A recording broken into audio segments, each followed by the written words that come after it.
Duplicate પોલીસની ધરપકડ કરી છે. કોણ છે આરોપી અને કઈ રીતે કેટલા રૂપિયા કોની પાસેથી પડાવ્યા હતા? રામોલ પોલીસ સ્ટેશન વિસ્તારમાં 1 મહિના અગાઉ એક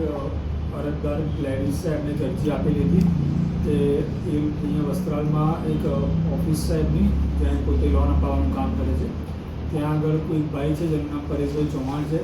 એ પોતે ત્યાં આગળ આવેલા હતા, પોલીસ યુનિફોર્મમાં હતા અને પોતે ક્રાઇમ બ્રાન્ચમાં નોકરી કરે છે એવી ઓળખ આપેલી હતી અને લોનના કામ બાબતે એ લોકોએ ઇન્ક્વાયરી કરી હતી. એ દરમિયાન એને પૂછપરછ દરમિયાન જાણવા મળ્યું હતું કે જે અહીંયા અરજદાર હતા એના હસબન્ડ છે એ મહારાષ્ટ્રના એક ગુનામાં ત્યાં આગળ જેલમાં છે. આથી આ વ્યક્તિએ પોતાની બહેનને પોતાની અન્ય રાજ્યોમાં પણ ઓળખાણ છે અને જે એના હસબન્ડ છે એને જેલમાંથી જલ્દી છોડાવી આપશે એવી લાલચ આપીને બેંક જોડેથી 6 લાખ રૂપિયા લીધેલા હતા. અરજી આપ્યા બાદ એ અરજદારનો પોલીસે સંપર્ક કરેલો હતો, તો એવું જાણવા મળ્યું હતું કે બહેનનું છે ભાઈ જોડે સમાધાન થઈ ગયેલું હતું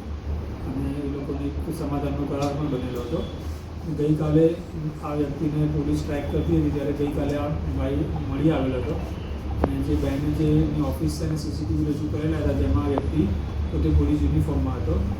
જે આ પરેશ ચૌહાણ છે કાલે પોલીસને મળતા પોલીસે એની બાબતે પૂછેલું કે ભાઈ પોલીસ યુનિફોર્મ પહેરેલો હતો તો તું પોલીસ ખાતામાં કોઈ નોકરી કરે છે કે તારી જોડે કોઈ આઈ કાર્ડ છે, એ બાબતે એની પૂછપરછ કરતાં એને કોઈ યોગ્ય જવાબ આપેલ ન હતો અને પોતે ખોટી પોલીસની છાપ ધરાવીને ત્યાં આગળ ગયેલો હતો અને પોલીસનો યુનિફોર્મ પણ ધારણ કરેલો હતો. આ અગાઉ પણ એની વિરુદ્ધમાં આ જ બાબતે નડિયાદમાં પણ એક ગુનો દાખલ થયેલો છે અને ત્યાં પણ તેણે ખોટું યુનિફોર્મ ધારણ કરેલો